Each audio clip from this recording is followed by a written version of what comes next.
ভিক্ষুক রাস্তা দিয়া যায় আর জমিদারের পুত্র বধূও যায়। একজন সামনের থেকে আসতেছে, একজন সামনের দিকে যাইতেছে। দুইজনের ক্রসিং এর সময় ভিক্ষুকের গায়ের কাদা জমিদারের পুত্রবধূর গায়ে লেগে গেছে।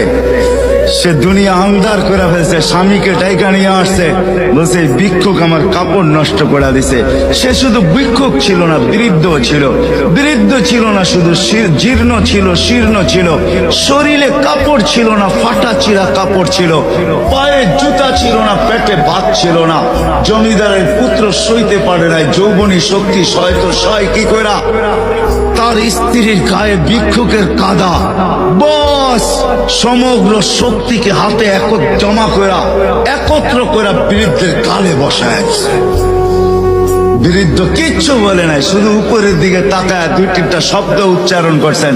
শব্দগুলা হলো ইয়া মাল্লাহ তারা হলো ওয়ুন, ও আল্লাহ চোখে দেখা যায় না, ও তারা কুল্লা শাই তুই সব দেখিস, ফারা তারা মা বি তুই কি দেখিস না আমার সাথে কি ঘটতেছে, এটা কি দেখিস না? বলতে দেরি যুবক, মরতে দেরি হয় না। জমিদার চলে আসছে, প্রতিশোধ নিবে। বৃদ্ধের একদিকে মুস্কি হাসি, একদিকে বলতেছে প্রেমের খেলা এমনই হয়। জিজ্ঞাসা করছে কিসের প্রেমের খেলা রে?